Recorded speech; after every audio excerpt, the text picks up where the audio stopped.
Welcome, class. Today's lesson is on mastering vocal presentations. Alright everyone, today we're going to talk about a superpower you all have, but you might not realize it.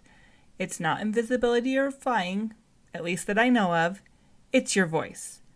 Who here has heard someone talk and gotten totally hooked on what they were saying? Like they could be talking about anything. Yeah, like when my favorite YouTuber talks, I just love the way that she says, well, anything. Yes, exactly.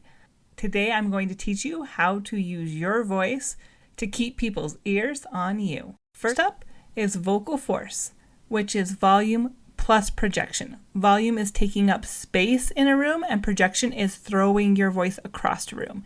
It is not just about shouting, it is being purposeful. Imagine you're in a small classroom with 4 other people sitting in a circle. You would not need to shout to get everyone to hear you.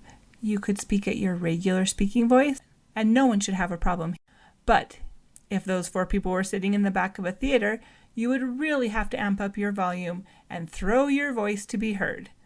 Now, piggybacking off of this, we have a secret weapon. It's a pause.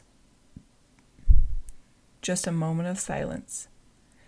It gives people's brains an opportunity to catch up, but it's not the only thing we use it for. How do you think a pause can be powerful? Think about a scary movie. That moment right before something jumps out at you, that's a pause, right? That's right. Think about when you have a really great story to tell your friends and you know they're going to love it. The best way to draw them in, that's a pause. Next up is rate of speech. So this is talking really quickly or really slowly. Who can give me a good example of when it's a good idea to speak fast? When you're passionate about something, maybe when you're telling a funny story and you can't help but get excited because you know what's coming next. Exactly. When you're mad, happy, surprised, and in love. Any emotion that makes your heart beat fast is usually a good time to talk fast. Not so fast that your audience can't understand, but fast indeed. Speaking fast can really help show emotions, and speaking slowly can really help show seriousness, importance, or help the listeners catch up. All right, next up is pitch. So it is the highs and the lows in your voice. Pitch is the music of your voice. If you're talking the same pitch the whole time, it would sound like a robot. I am not a robot. Or possibly AI. You've probably all heard people talk in monotone before. It can get very boring.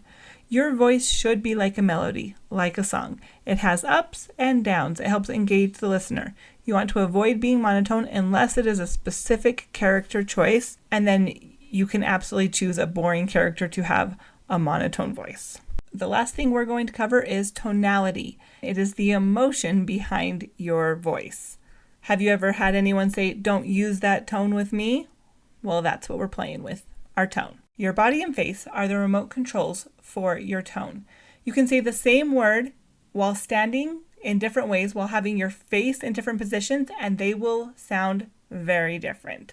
So for example, if you listen to me say, "I'm excited," and I am smiling and my eyes are big, it sounds excited. If I say it again with my face just being flat and no emotion, "I'm excited." It's way more monotone. Then, of course, you can go with a frown. "I'm excited." It just sounds like I'm being sarcastic.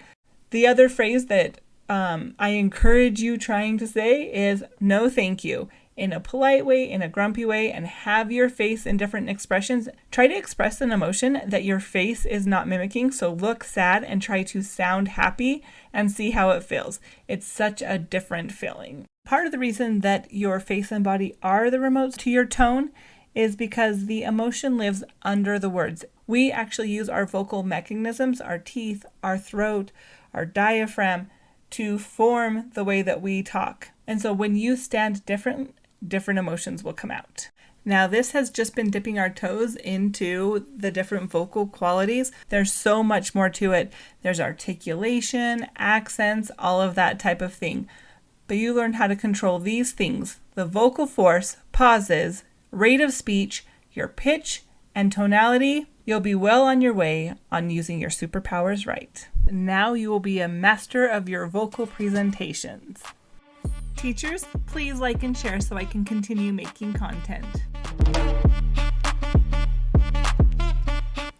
Alright, so pitch is the highs and the lows in your voice. It creates a melody so you don't sound like a robot. I am your A-Ray robot, and I am coming for you. How dare you insult me? I have emotion! Shut the computer off. Thanks.